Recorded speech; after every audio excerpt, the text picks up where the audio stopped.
Bienvenidos al programa del escritor Javier Correa. Este es un canal de ensayos, historia, ciencia y la opinión del autor sobre los temas más diversos, pero con el común denominador, la cultura. Acompáñenos en esta aventura. Prepárense para ser sorprendidos.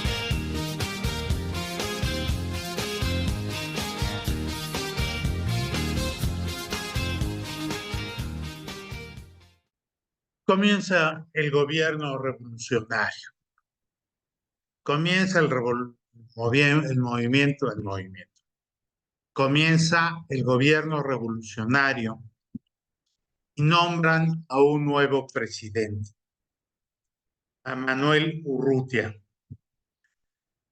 que a escasos 2 meses entra en conflictos con Fidel. Fidel renuncia, pero Urrutia está seguro de que Fidel lo va a matar. Y entonces el licenciado Urrutia renuncia también a la presidencia y huye a Estados Unidos. Fidel se autonombra primer ministro y nunca más convoca elección. Cuando menos elecciones limpias, no sus tarugaditas que hacía. Así es.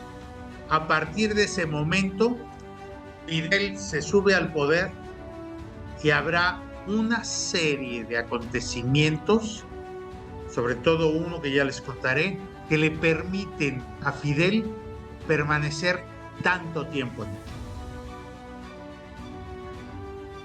El Che inmediatamente se encarga de las ejecuciones masivas. Empiezan a ejecutar como traidores a todos los que colaboraban con Batista, aparte del ejército. Empiezan a hacer una verdadera guerra de terror. Las ejecuciones son públicas, prácticamente masivas. No se hace juicio particular. Llegaron a tal estos barbajanes, estos condenados asesinos, que televisaban los juicios para que la gente viera cómo se hacía justicia a la revolución. Llegaron a televisar incluso ejecuciones. Y es que se juntaron el par de locos, o el trío de locos, Raúl, Fidel y el Che. El Che es aborrecido por cantidad de familias cubanas, porque no solo mataron a quien debían, sino a miles, bueno, no miles, cientos de inocentes. Mucha gente en Cuba lo desprecia y yo creo que con razón, que un argentino venga a asesinar cubanos no es bueno. De hecho, que ninguno debería de asesinar gente. Y menos por una revolución que ya estaba cumplida. Eso es realmente detestable. Para el 12 de junio, Estados Unidos ya empieza a poner ciertas restricciones a Fidel. ¿Por qué? Porque ve que no va a haber elecciones cerca. Y entonces Fidel manda al Che como embajador de Cuba a Europa, África y Asia y establece el primer contacto con Rusia. Estados Unidos se había dejado de comprar parte de la producción de azúcar. Y entonces el Che le dice, cómprame azúcar. Y los rusos, por fregar a los gringos, agarran y dicen, va, te compramos azúcar. Y no solo se le llega la compra de azúcar, sino se pacta que les den aviones, que les manden petróleo, en fin. A su regreso de este tour, Fidel nombra al Che. Aquí viene ya parte de lo que frisa en lo increíble. Nombra al argentino como presidente del Banco de la Nación de Cuba. Y además lo nombra director del Ministerio de Industrialización. Sí, al Che. A ese doctor que nunca ejerció, a ese asesino sumario, a ese ejecutor, esa persona es nombrada dentro del gobierno con altos rangos. Empiezan a decomisar tierras, las compañías petroleras americanas se rehúsan a refinar el petróleo ruso, lo cual acabaría con la nacionalización de las empresas gringas y con todas las petroleras. Así es que en 10 meses de gobierno disque revolucionario, en 10 meses todas las empresas americanas son nacionalizadas. Todas. Los sacerdotes empiezan a ser expulsados, otros encarcelados. Siguen los asesinatos por cualquier pretexto. El presidente americano, Dwight Eisenhower, empieza a reclutar a miles de cubanos que se exiliaron para organizar una invasión a Cuba. Los entrenan en Guatemala y en Nicaragua. No los quieren entrenar en Estados Unidos para que no digan que son de ellos, que es de ellos el movimiento. Es Kennedy el que hereda ya este proceso, y el 15 de abril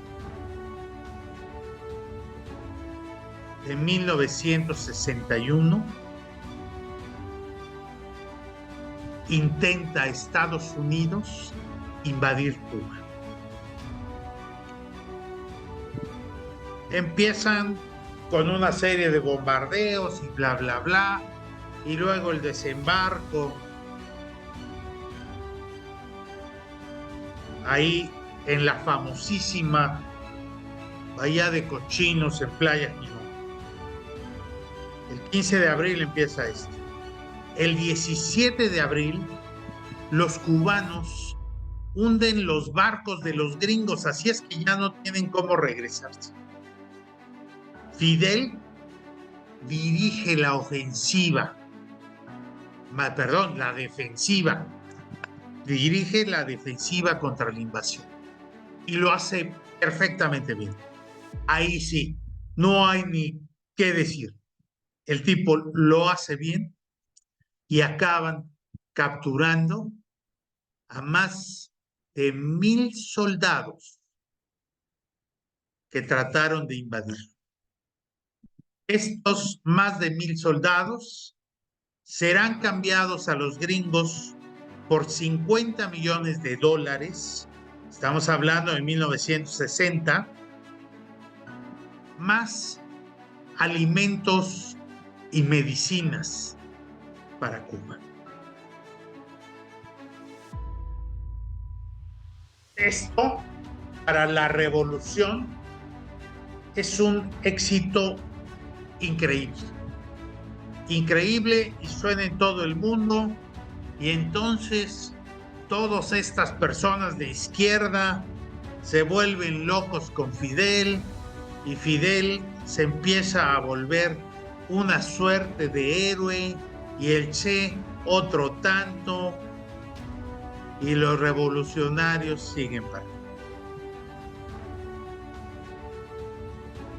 Inmediatamente después del intento de invasión de los americanos, Fidel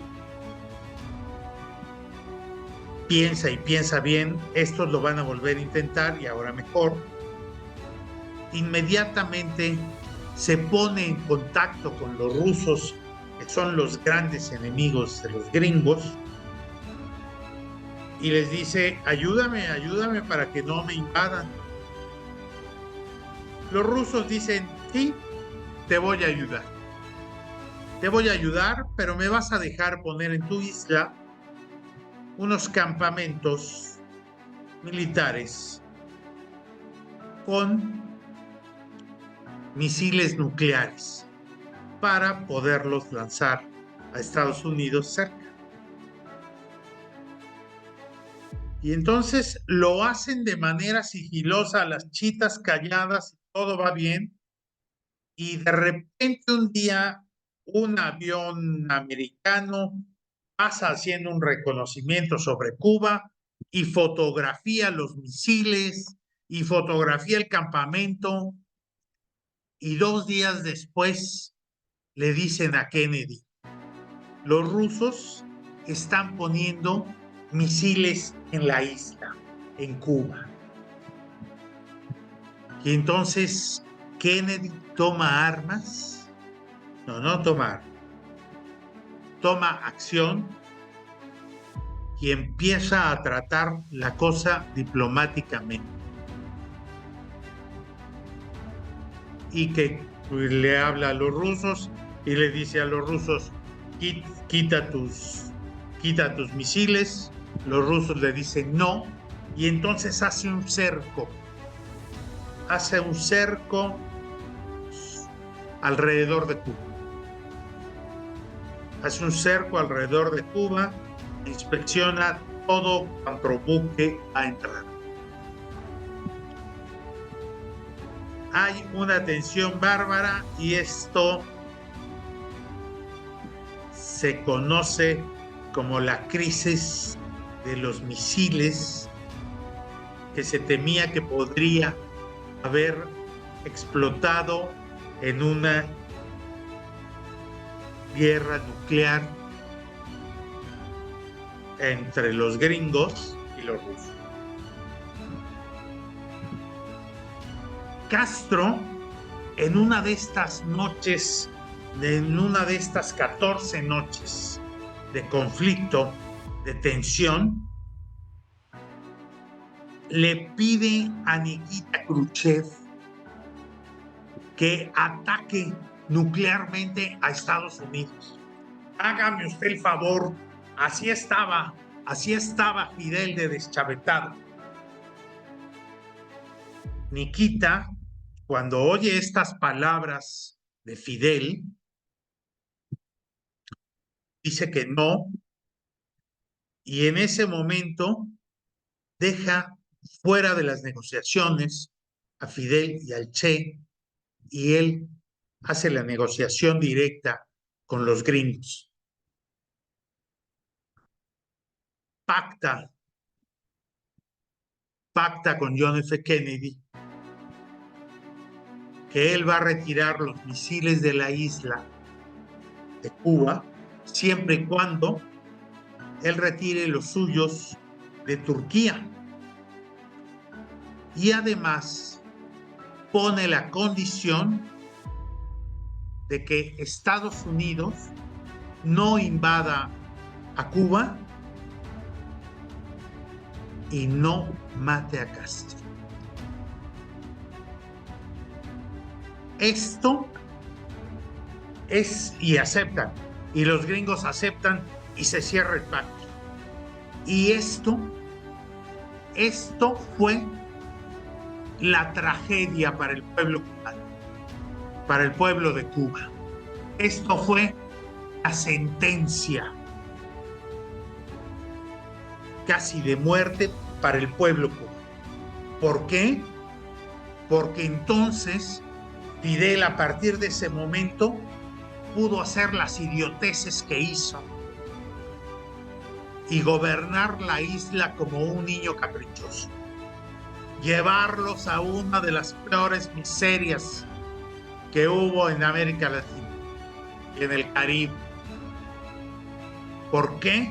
Porque Estados Unidos quedó atado con ese trato de Nikita Khrushchev. Y a partir de ese momento, Estados Unidos no pudo matar a Castro, y no pudo invadir, y no pudo hacer nada más que decretar un embargo económico sobre la isla. Y entonces subsistieron mientras Rusia fue la Unión de Repúblicas Socialistas Soviéticas y la fueron llevando. Rusia le daba dinero a Fidel para medio mantener al país, siempre en unas situaciones muy precarias. Quien visitó Cuba vio la terrible necesidad en que vivían los cubanos. El socialismo de Fidel nunca sirvió para nada. Otra de las medidas que toma el poder cubano, el nuevo poder cubano, es arrestar a los líderes de la mafia y quitarles varios millones. En eso sí, fue muy efectivo, aunque después se dice que entre Raúl y Fidel se volvieron unos narcotraficantes de miedo y que eran paso de Colombia para Estados Unidos y para México de la droga.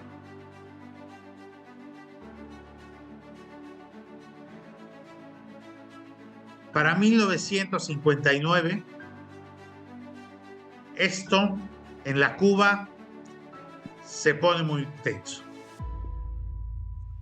Viene la primera aprobación de la ley agraria que afecta a los propietarios, tanto nacionales cubanos como extranjeros, y les decomisan mucha de su tierra.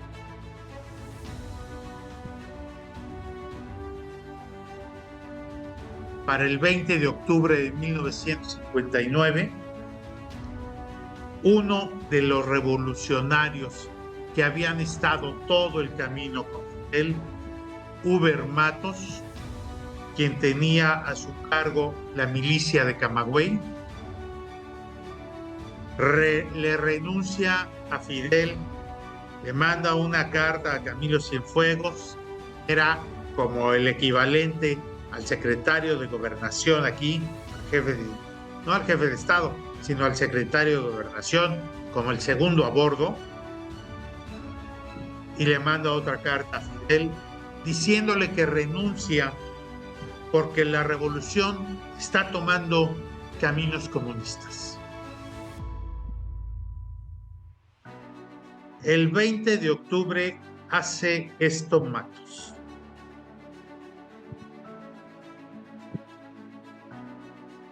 Para el 21 de octubre, Hubert Matos recibe una llamada de Camilo Cienfuegos en la madrugada, a las 2, 3 de la mañana. Y Camilo le dice: oye, viejo, tienes que venir acá a La Habana para ver lo de tu renuncia. Y Hubert inmediatamente dice: pues me van a matar. ¿Me van a matar? ¿Para qué quieren que vaya yo ahorita en la madrugada? Y le dice: no puedo, no sirve mi avión y salgo en el primer vuelo que haya mañana en la mañana. Y ahí queda la cosa. En unos minutos más le llega un comunicado de Camilo Cienfuegos diciéndole que va para Camagüey a una misión que no quisiera él cumplir. En efecto, llega Camilo Cienfuegos.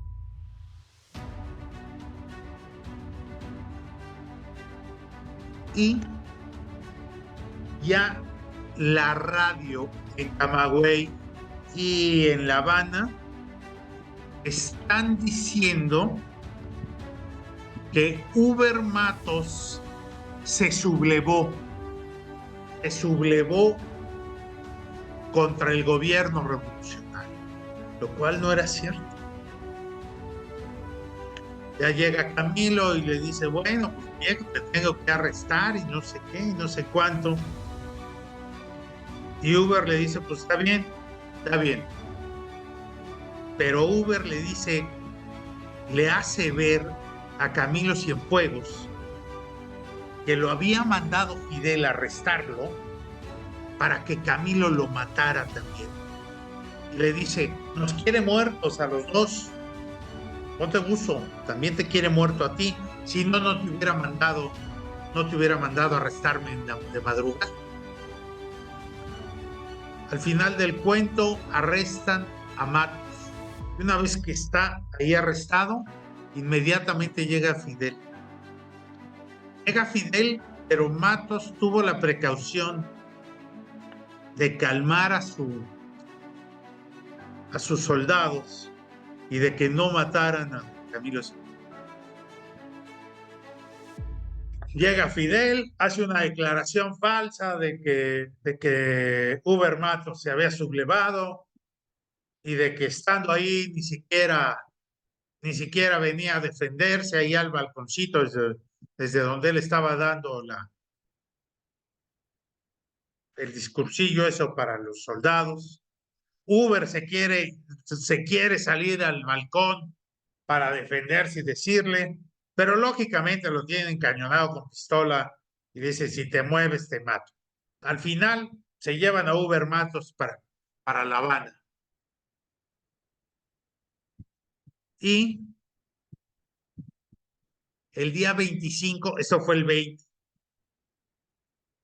el 25, Fidel hace su teatrito, convoca en una de las plazas de Cuba a los cubanos y llegan como 400,000 almas y les pregunta a los cubanos si creen que Uber Matos es un traidor y que merece que lo maten. Y les dice, levanten la mano. Y pues ese fue prácticamente el juicio de Uber Matos. Y entonces, pues todo el mundo levanta la mano y hacen creer que Uber Matos estaba ya en contra de la revolución y que quería dar un golpe de Estado. Puras mentiras, como siempre, las mentiras de Fidel. Siempre las mentiras, siempre sus conspiraciones. Total, meten a Matos a la cárcel.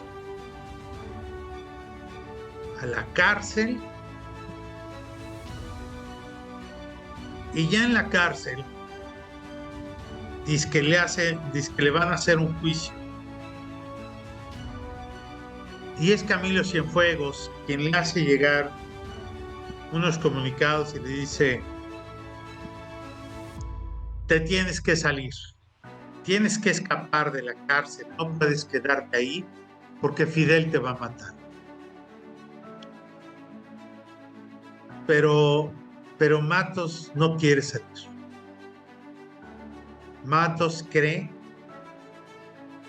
siente que afrontando la muerte va a salvar a Cuba de Fidel. No es así.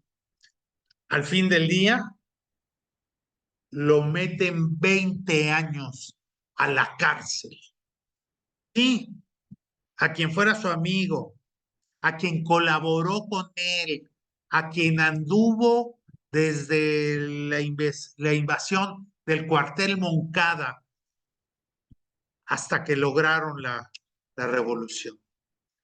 A él, a su amigo, a su cercano, a su hermano de armas, a él lo mete 20 años a la cárcel. Ese, ese es el Fidel. Ese es Fidel Castro. Y luego, unos días después, 3 días después, anuncia el 28 de octubre de 1959, anuncia la radio cubana y los medios, anuncian que Camilo Cienfuegos, el segundo de a bordo del gobierno, ha desaparecido en su avión. Y entonces anuncian esto, y no solo eso, hay una búsqueda de Camilo durante días por el mar, en la sierra, por el aire, en la tierra. Lo buscan como si de veras se hubiera perdido. Y esa es la historia oficial. Se perdió Camilo, se perdió la avioneta, nadie sabe nada. Muchos años después,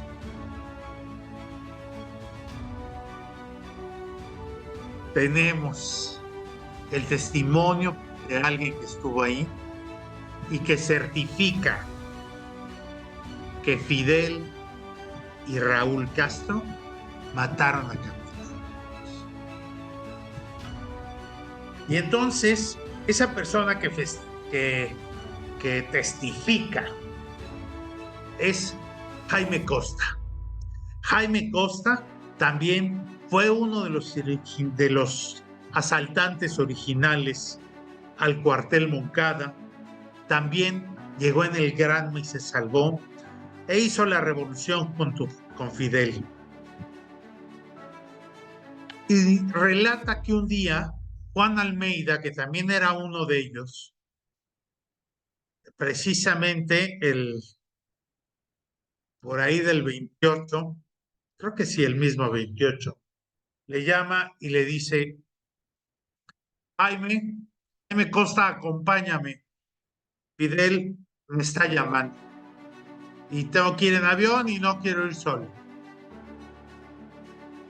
¿Por qué no quería ir solo? Porque Almeida pensaba que Castro lo iba a matar y entonces quería ver si se protegía un poco o si se podría salvar estando Costa presente. Entonces ahí van los dos, viajan en avión hasta Varadero. Y ahí en Varadero bajan del avión y llega Castro con 3 camionetas, con 3 vehículos. Y le dice a Juan Almeida: acompáñame. Y entonces Costa le dice: bueno, ¿qué hago? Me regreso ya, me voy de aquí a la... Y le dice: no, te vienes conmigo, pelao. Y lo sube al coche. Y se va. Relata Jaime Costa que manejan más o menos como 1 hora y media. 1 hora y media, y llegan a un pequeño aeropuerto de esos que usaban habitualmente para fumigar y eso. Y a la hora que llegan en el aeropuerto, dice que en el rincón del aeropuerto está el avión de Camilo Cienfuegos. Entonces se bajan todos, se dirigen al edificio principal de ahí y entran Fidel, su hermano y otros 2. Y a ellos les dicen: espérense aquí, lo cual los alivia, como no tienen una idea. Dice Jaime Costa que estando ahí afuera, se oye discutir a Camilo Cienfuegos, diciéndole a Fidel que no sea bárbaro, que cómo cree eso, que él no le es infiel, que él es fiel en todo sentido a Fidel y que no, cómo cree esas tonterías y esas tarugadas. Y Fidel le contesta: hay mucha gente que te acusa, Y Camilo Cienfuegos dice, ¿quiénes? A ver, tráelos, que se enfrenten a mí, que me lo digan en mi cara, a ver si es cierto. Y después de un rato de estar discutiendo, salen Fidel, sale Raúl y salen dos más de los acompañantes. Cuando salen Fidel y Raúl, se oye el último grito de Camilo diciendo, dispárame en los testículos, y una a otra. Y se oye una ráfaga de 5 balazos. Y ahí, exactamente ahí, afuera de la casa, todavía tiene Fidel el cinismo de comentar en voz alta a los que estaban ahí reunidos, el pueblo lo condenó. Y así, asesinado Camilo Cienfuegos, se le da por extraviado durante años. Y lógicamente, esta historia no se supo hasta hace poco. Siempre se creyó que se había perdido. Todo el mundo sabía que Fidel lo había matado. Pero nadie decía nada. Y menos los implicados sabían que era una sentencia de muerte. Ese es el Fidel revolucionario, el que encierra a Matos, el que asesina a Camilo Cienfuegos, a sus hermanos de armas. Quien haya estado en el ejército sabe que esta canallada, esta traición es lo más bajo que hay. Hermanos de armas les hizo esto. Fidel y Raúl.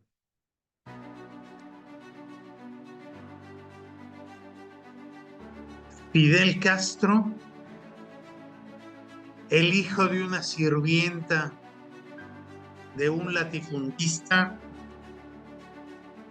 llega al poder y se adueña de Cuba. Ese asesino, ese mentiroso, tiene sujeta a la isla por más de 40 años. Gracias al pacto de Nikita Khrushchev con Estados Unidos, donde se establece que Estados Unidos no puede invadir la isla y no puede matar a Castro. Eso le permitió hacer lo que se le dio su gana. Es increíble ese pacto prácticamente condenó a los cubanos a tener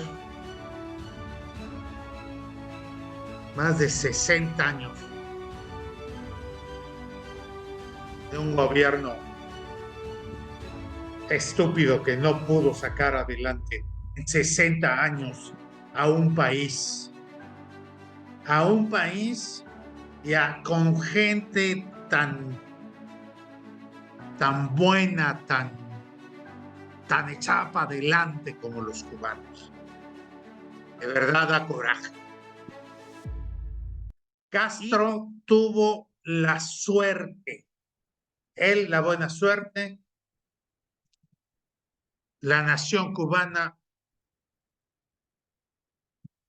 la mala suerte. Castro era tan infame, tan perverso, que crea unos comités de vigilancia por el doquier de Cuba. ¿Para qué? Para que los cubanos acusaran a los cubanos, para que los hermanos acusaran a los hermanos, para que los pares acusaran a los pares. ¿Para qué? Para mantenerse en el poder. ¿Y de qué le sirvió? ¿Y de qué le sirvió estar en el poder? A este mentiroso, a este asesino, a este pobre diablo que durante más de 40 años no pudo hacer emerger la economía cubana y darles bienestar a sus ciudadanos. Este es Castro, esta es la historia de Castro, uno de los mayores criminales del siglo pasado y de quien digo, no, Fidel, la historia no te absuelve, te condena. Muchas gracias. Espero que les haya gustado esta visión de Castro.